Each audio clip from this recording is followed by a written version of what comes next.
Meus irmãos e minhas irmãs, nós saudamos a todos vocês que estão sintonizados na TV Votorantim, no canal 10, que participaram do terço das 18 horas e que agora conosco vamos dar continuidade a esta reflexão sobre a história da Igreja. Saudamos de maneira carinhosa e fraterna a todos vocês das nossas 5 paróquias de Votorantim, Paróquia São João Batista, Imaculada Conceição, Paróquia Nossa Senhora Consolata, Paróquia Nossa Senhora Aparecida, Nossa Senhora do Carmo e a São José. As paróquias que produzem, através dos seus padres e diáconos, este programa Aprofundando na Fé. E nós daremos continuidade hoje a este tema que, para mim, como sempre digo, é muito apaixonante. A história da Igreja, onde se percebe nitidamente a ação divina ao longo de todos os tempos. Por isso que a Igreja chegou até nós com 2014 anos. Bem, nós estávamos vendo ontem Constantino, o primeiro imperador cristão que assume, que vai assinar o Edito de Milão, dando à Igreja a tolerância religiosa, e depois com Teodósio, mais tarde, assina-se o decreto que vai tornar o cristianismo a religião oficial do Império Romano, mudando e invertendo o quadro. A Igreja de perseguida, agora unida ao poder material, vai também perseguir os pagãos, porque todos aqueles que não aderiam ao cristianismo, não aderiam à Igreja, eram inimigos do Estado. Se antes a sociedade romana via os cristãos como traidores da pátria, porque não se submetiam às solenidades civis de adoração, de culto ao imperador, porque Jesus é o Senhor e o Deus dos cristãos, agora inverte-se. Aquele que não aderir ao cristianismo no Império Romano é inimigo do Estado e passa, portanto, a ser perseguido. Isso teve, logicamente, consequências, como vimos ontem, boas e ruins para a Igreja, Boas e ruins, vantagens e desvantagens. Nós passamos aí, iniciando assim a cristandade, o testemunho de vida já não é tão importante, o que importa é ser um cristão, como falamos hoje, de fachada, para agradar o imperador, para estar em concordância com a religião oficial do império.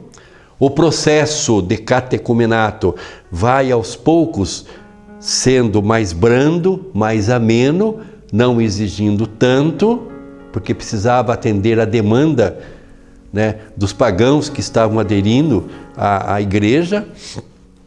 Claro que havia entre eles aqueles que se convertiam sinceramente.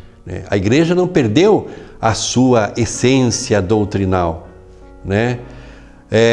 mas, por outro lado, também começa a cristandade, ou seja, então não é mais tão importante o testemunho, Eu sempre digo às minhas turmas de formação de História da Igreja que se hoje fosse assim, houvesse uma perseguição sistemática contra a Igreja, aqui entre nós não temos, mas na Igreja do Oriente Médio estão sofrendo lá no Irã as consequências de uma perseguição de uma ala mais radical do muçulmano, Então a gente teria a ver realmente quem é fiel na fé em Jesus Cristo.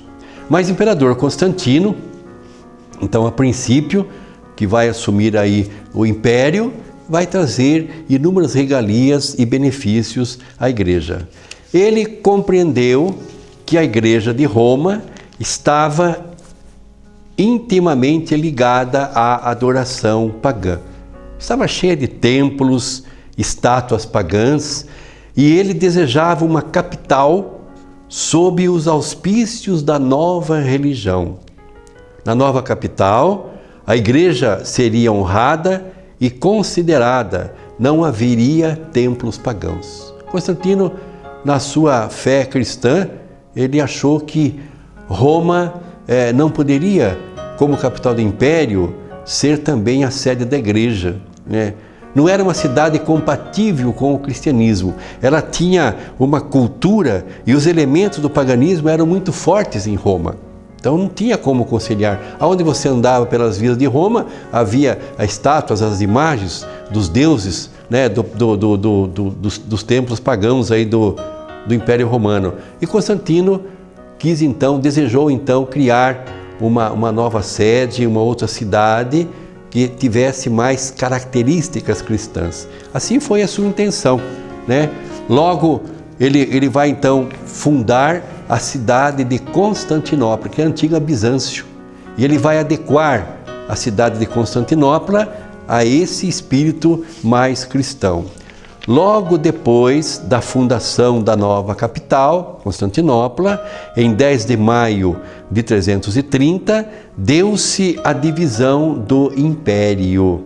As fronteiras eram tão grandes que o imperador sozinho não podia defender seu vasto território.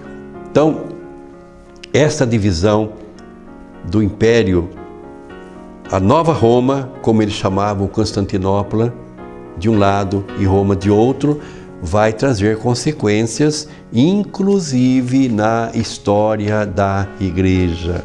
Vai acabar resultando em duas teologias diferentes, embora da mesma Igreja, mesmo espírito cristão, e vai fazer com que, lá no ano de 1054, ocorra o grande cisma do Oriente. Mas vamos ver um pouquinho como isto aconteceu. Primeiramente surgiram as controvérsias, né? A primeira controvérsia nesse período da história da igreja, já de uma igreja imperial, aparece por causa da doutrina da Trindade.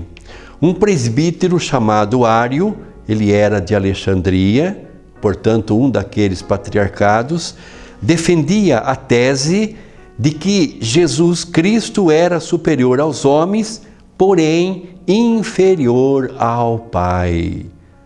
Não admitia a existência eterna de Cristo. Seu principal opositor foi Atanásio, também da Alexandria, que afirmou a unidade de Cristo com o Pai e a sua divindade. Então, Ário entendia que Jesus teve uma origem, que Jesus foi criado pelo Pai, né? O contrário da teologia joanina, a pré-existência do Verbo. Então, Ário defende Jesus, ele é superior aos homens. Ele existiu antes dos homens, mas ele tem uma origem, ele não é eterno, né? Essa é uma heresia, né? E Santo Atanásio, da Alexandria, vai afirmar, vai contestar este modo de pensar diário e vai reafirmar a unidade de Cristo com o Pai e a sua divindade. Constantino não teve êxito em resolver a questão, né? Então, vejam bem, Constantino, na sua estratégia política, ele toma algumas medidas justamente para ter as rédeas em sua mão. Evidentemente, nós podemos dizer, né, não podemos olhar só o aspecto negativo, mas a política cristã de Constantino trouxe muitos benefícios às classes menos favorecidas do Império Romano, que eram os pobres, que eram os escravos, os órfãos, as viúvas. Não tinham seus direitos assegurados para o Império Romano. E com o espírito cristão, né, na jurisdição do Estado, criou-se inúmeros decretos, inúmeras leis que favoreciam essas classes menos favorecidas. Os escravos, principalmente, e os pobres. Então, por esse lado, o cristianismo ele acabou, vamos dizer assim, tornando cristão o ambiente do Estado. As suas leis, que não eram tão humanas, passam a ser mais brandas por causa do cristianismo, e ele trouxe inúmeros benefícios aos escravos e aos pobres. Mas, por outro lado, vai dizer agora o autor desse livro, além disso, Constantino enfraqueceu a liberdade dos bispos, garantindo-lhe postos de honras nas cerimônias, palácios e também dinheiro, oferecendo-lhes gratuitamente transporte e alojamento por ocasião dos sínodos e dos concílios. O principal motivo desta última disposição era exercer influência nas decisões doutrinais e disciplinares, com isto garantindo a unidade do império, sua grande obsessão. Claro que Constantino favoreceu a igreja, mas ele tinha interesse nisso também. Agora, a unidade da igreja, que até então era de competência em mantê-la apenas das autoridades da igreja, passa a ser também a preocupação de Constantino. Ele quer que a igreja mantenha a sua unidade.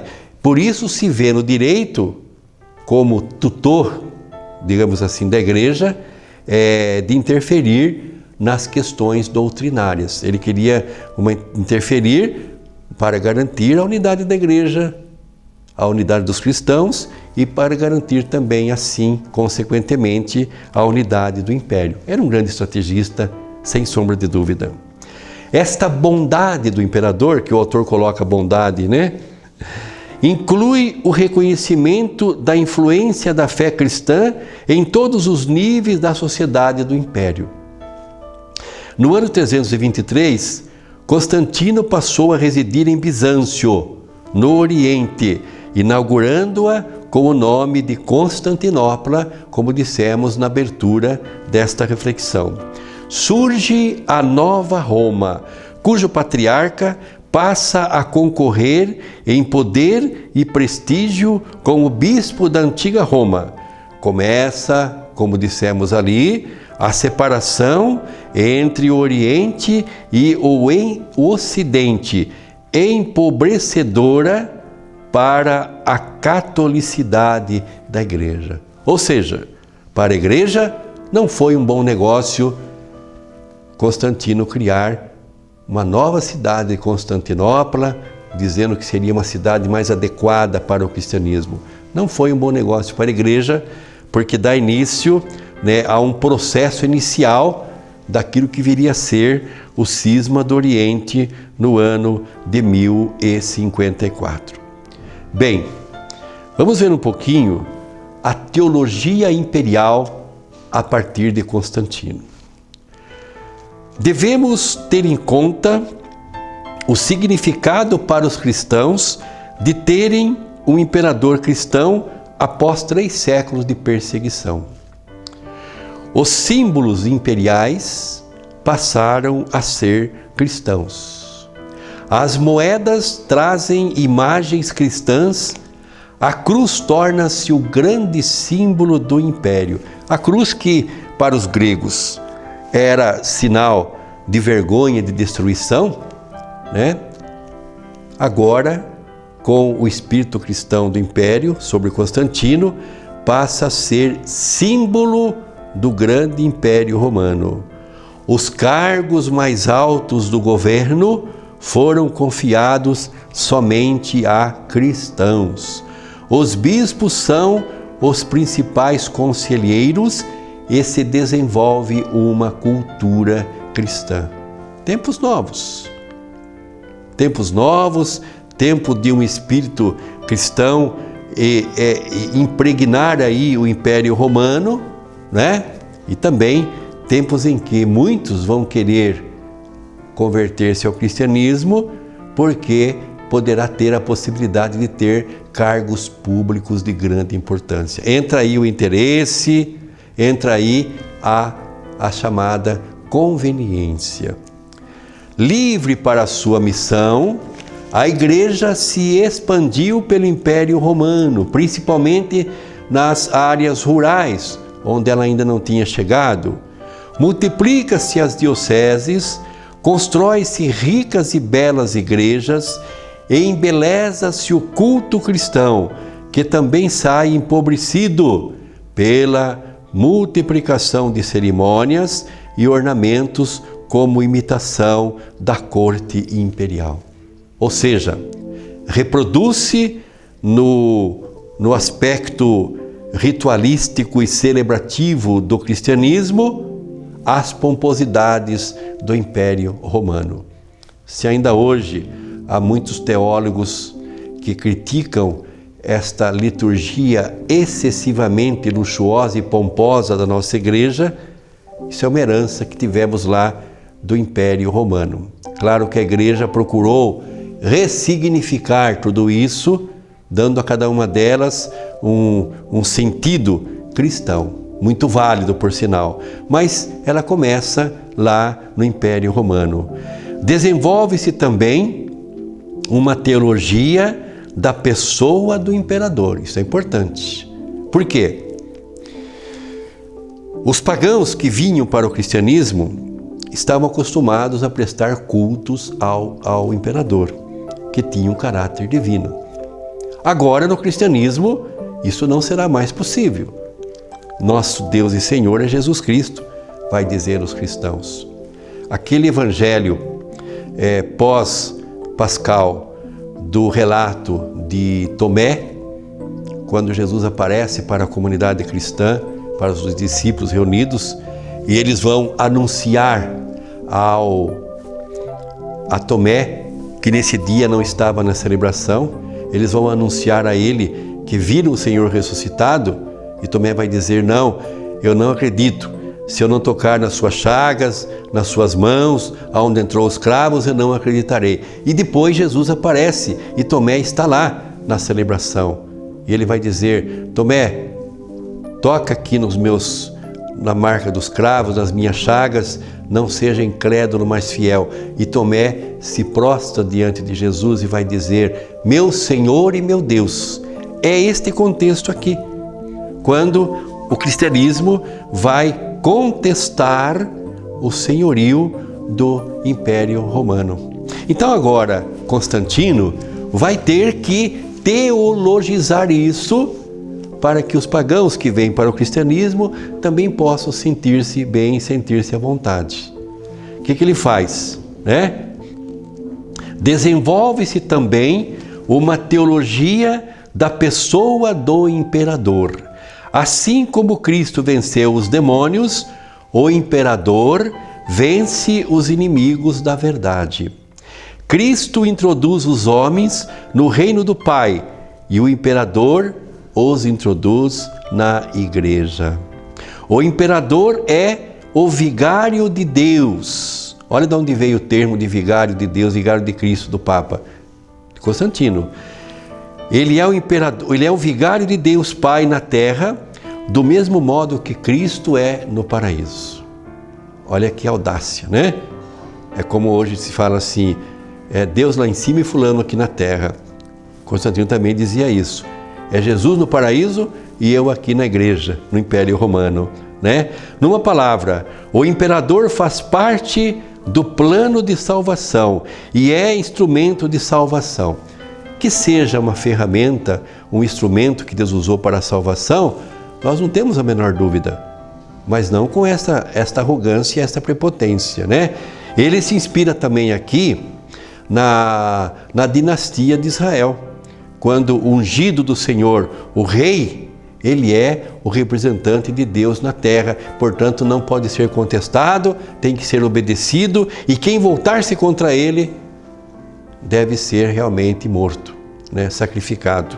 Então, esta política Constantino traz para uma teologia do imperador. Constantino transfere para o âmbito cristão a ideologia imperial pagão. E o imperador pagão divino agora passa a ser um representante divino na terra. julgava-se bispo exterior responsável pela unidade cristã. Isso aqui é a origem do César-papismo, ou seja, os imperadores e príncipes que interferiam em questões doutrinárias, em questões da moral, em questões da fé da igreja. Isso foi um erro terrível que corrompeu, contaminou a igreja ao mundo ao longo de muitos séculos, que começou com o Constantino, né? Julgava-se bispo exterior, responsável pela unidade cristã, ergueu seu túmulo numa igreja em Constantinopla, repousou no meio das estátuas dos 12 apóstolos, considerando-se isapóstolo, semelhante aos apóstolos. O termo isa-apóstolos é semelhante aos apóstolos. Quanta pretensão, quanta audácia do imperador Constantino. O serviço militar, antes problemático para os cristãos, tornou-se permitido. Uma guerra do imperador cristão já pode ser uma guerra justa. Sinal desta reviravolta, em 404, os judeus e samaritanos foram excluídos do exército e os pagãos em 416. Houve um retrocesso nos anos 361 a 363, quando o imperador Juliano tentou levar o império a retomar ao paganismo. A igreja recebeu a justa liberdade, mas também caiu no erro da intolerância, que condenava quando estava em minoria. Os cultos pagãos foram proibidos, os templos destruídos, os hereges perseguidos. Finalmente, no dia 28 de fevereiro de 380, o imperador Teodósio decreta uma escolha dogmática. O paganismo é abolido e os cristãos devem acolher a fé professada pelo bispo de Roma, Dámaso, e por Pedro de Alexandria. Olha só que ironia. A igreja, o cristianismo, que antes ele é a minoria perseguida pelo Império Romano, agora vai fazer o mesmo papel daqueles que o perseguiam. Ela vai também perseguir. E surgiram no Império Romano muitas controvérsias, né? Então, Ário, do qual estamos falando, foi um deles. E o Constantino não teve êxito em resolver a questão. Claro, não era da sua competência. Ele não tinha conhecimento teológico, doutrinal suficiente para poder combater, mas ele interferia em assuntos que eram restritos à doutrina da igreja, né? Então não teve êxito em resolver essa questão, por isso convocou o Concílio de Nicéia no ano 325, aonde finalmente a doutrina arianista foi condenada. Mas é claro, Ário não está sozinho nessa. O cismático tem os seus seguidores e, portanto, ali começa uma nova religião, né? Um novo agrupamento de pessoas com Ário para defender as suas ideias e a sua doutrina. Depois nós tivemos também, por esse tempo, a controvérsia de Nestor.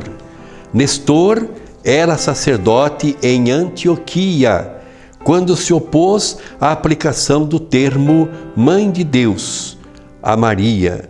Afirmou que as duas naturezas de Cristo agiam em harmonia. No Concílio de Éfeso, no ano de 433, Nestor foi banido e suas obras foram queimadas e aprovado o termo Theotokos, Mãe de Deus. Eram controvérsias que iam surgindo nesta nova fase da igreja com Constantino, tornaram-se mais intensas e que a igreja, Constantino, convocava concílios para resolver essas situações. Que de fato a igreja condenou o nestorianismo né, e o arianismo. Nós estamos hoje, nesta quinta-feira, encerrando o nosso encontro. Esperamos que você tenha gostado. Prometemos voltar amanhã, se Deus quiser, neste mesmo horário, procurando desenvolver este tema da história da igreja. Fique com Deus, amanhã nós retornaremos.